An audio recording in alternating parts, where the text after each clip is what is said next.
Alright, so let's move on to our next topic, which is, of course, the Sixers sound the fraud alarm. There is definitely something going on with the Sixers. So the Sixers, they started the season 0-3. They got embarrassed by the Spurs, a team literally trying to lose every game this season, literally ran the Sixers off the court. This is not what a team that said their goal this season was to win a championship. This is not what a team looks like. They also said they wanted to be the best defensive team in the league this season. To not care about individual awards like MVPs now. This is not what they should be looking like if after all that talking during the summer and during media day. So I had to go and check, where is the real problem in Philadelphia? Well, first let's talk about the history of the Sixers, what their front office has been doing. Elton Brand, Brian Colangelo before him the originator of the tanking process, of the process itself, Sam Hinkie. Let me give you a rundown of what the Sixers GMs have done during this whole the process run. In 2013, at that time, then GM Sam Hinkie, he started the process losing games on purpose to get a top draft pick and to draft a generational talent. In 2014, the very first season of the process, they had drafted Joel Embiid with the third pick and Jeremy Grant with the 39th pick. Jeremy Grant was later traded to OKC for Ersan Ilyasova. Terrible move. In 2015, they drafted Jahlil Okafor with the third pick. He became injury prone, never became a starting caliber player. Today, he now plays in China. Great move. In 2016, they drafted Ben Simmons with the first overall pick. He never developed beyond his rookie skill set. He never fit with Embiid. Today, he's in Brooklyn. Terrible move. In 2017, they drafted Markelle Fultz with the first overall pick once again. That was a hot mess. Terrible. He barely played, and he later got traded to the Magic. In 2018, they drafted Landry Shamet with the 26th pick in the first round. He was traded within 1 year to the Clippers. Wonderful job. In 2019, they traded for Matisse Thybulle in the first round. Today, he's literally unplayable because he also can't shoot. In 2020, they drafted Tyrese Maxey in the first round. Finally, they got a player that actually fits with Embiid. It literally took them 6 years to finally get a second player that fits with Joel Embiid. Wow. Anyways, they traded for Jimmy Butler. They traded for JJ Redick. They traded for Tobias Harris. Despite looking like a championship squad finally in that 2018-2019 season, the front office decided, let's pay Tobias Harris a huge, massive contract. Today, I think we can all agree that looks like a massive overpay. They did not re-sign Jimmy Butler. They did not re-sign JJ Redick. Another classic Sixers front office move. The Sixers, they tried to isolate the issue. They tried to blame the head coach and fire Brett Brown. They hired Doc Rivers. Still, 0 Eastern Conference Finals appearances. The team, they decided that a big three of Embiid, Ben Simmons, and Tobias Harris was the future.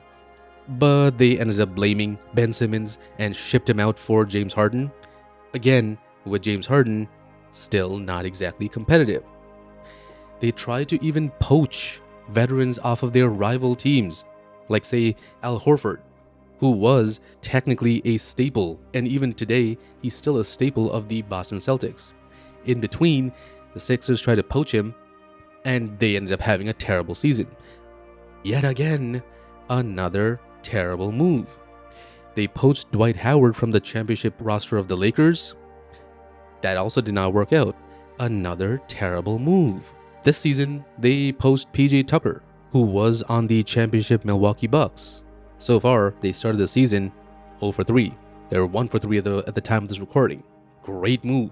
This front office, Elton Brand especially, has never, over the entire course of this entire time, they never actually built an identity for this team.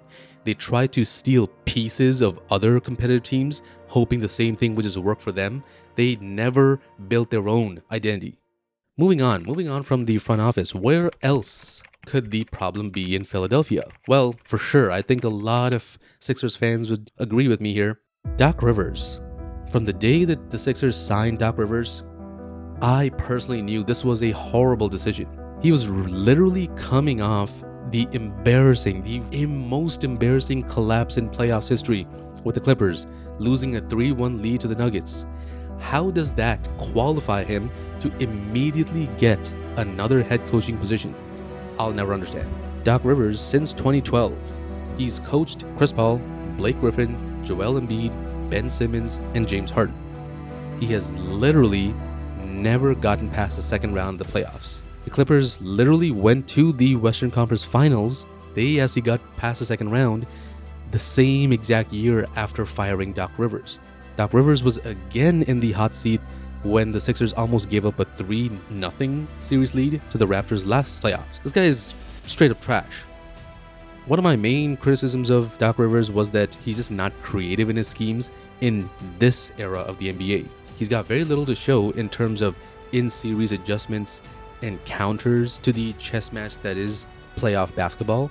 Even watching the Sixers this season so far, after all this talk in the summer about having a full training camp with James Harden and Joel Embiid and the new depth the team has this season, the offense just looks terrible. There's a ton of dependence on iso ball, just hoping and praying that James Harden and Joel Embiid can both score 35-40 a game and save them that night. The rest of the team just stands around. There's very little off-ball action. Tyrese Maxey doesn't even look like he knows where he fits in when both Embiid and Harden are on the floor. The offense does kind of suspiciously look very similar to the James Harden on the Houston Rockets offense that just had everyone just stand around the three-point line. James Harden just dribbles 18 different times, runs the clock out, and everyone just stands there and watches it. So I'm questioning what the identity of this team is in a championship season when the identity is pretty much the same as last season. I'm questioning the effort and the buy-in this team has, especially on defense. And I'm definitely questioning what Doc Rivers even accomplished, what he even do during training camp. So far, the Sixers have been kind of changing up the front office. They've been changing up their head coaches, changing up the roster multiple times. So I think it's time for us to ask the most important question. Is the problem James Harden and Joel Embiid? Now, I want to make this clear. I'm not saying that Harden or Embiid are anything but all-star, all-NBA, MVP caliber players. James Harden literally won an MVP. What I'm saying is that it's their style of play that's the problem. Say, for example, on offense, Embiid and Harden, they surprisingly have a similar style of play. They both thrive in ISO. They don't take advantage of their skill set off ball, at least as much as they should be. They play a very slow-paced, half-court base style against set defenses that can focus in and hone their efforts against a specifically Embiid and Harden. And the worst part of this offense, they're both foul baiters that live at the free throw line. Last season, Embiid was number 1 in free throws, Harden was number 3. The year before that, Embiid was number 1 in free throws, Harden was number 7. The year before that, Harden was number 1, Embiid was number 6. Before that, again, Harden was number 1, Embiid was number 2. Before that, Harden was number 1, Embiid was number 5. Before that, Harden was number 1, Embiid was number 8. So both players rely heavily on the refs to get them to the line, boost their scoring numbers, and slow down the game so that they can actually get rest in game. This has not and will not work in the playoffs. James Harden is literally living proof that you do not get the same whistle and foul calls in the playoffs and at the end of games. And when they do not get those free throws, or the other team is also able to maybe keep it close in terms of free throw attempts, those are the games where Embiid and Harden, they have just looked terrible because they don't know how else to play. This duo of two ISO-heavy players that foul bait is not a winning strategy to build around. Kobe, the Mamba, he told us about Harden's style of play. I think I'm not a fan of in terms of winning championships. I don't think that style is ever going to win championships. Not with this style of play, it won't win, right? With one player dominating the ball. And till today, Kobe was right. The problem with the Harden-Embiid duo is not just on offense, folks. They have issues on defense as well. Let me show you a couple plays. Check this one out. This is from the Heat versus the Sixers last season in the second round. Check out this one. This is the Hawks versus the Sixers in the second round of the year before. Check this one out. This is from the Celtics versus the Sixers in the first round the year before. What's the key takeaway from these 3 clips that I just showed? Well, it's not the fact that all 3 clips are from the last 3 elimination games for the Sixers. It's also not the fact that they're all from the 4th quarter. The key takeaway is that the defender in all 3 clips, Joel Embiid, on defense. There's a lot of fraudulence in terms of Joel Embiid's reputation as a defender. He has a history of getting fatigued late in games, late in series, especially these long 7-game playoff series. There's plenty of evidence of this too. He's had many stinkers, terrible performances in key games in the playoffs.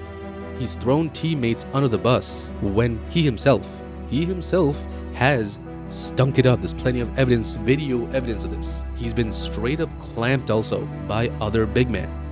Marc Gasol is literally his daddy. He owned the Sixers and dipped. The other night against the Bucks, Brook Lopez owned Joel Embiid. How do you expect me to respect this man as the so-called best big man in the league when there are other similar big men that can guard you? James Harden, at best, is a average defender. Let's be honest, I'm not expecting him to suddenly become an active off-ball help defender just because he can show flashes. He did show flashes in that 4th quarter of the game versus the Bucks. Is that reliable? Probably not. And Embiid and Harden's conditioning is only going to decline as they get older. Harden already has a history of hamstring issues that can slow him down.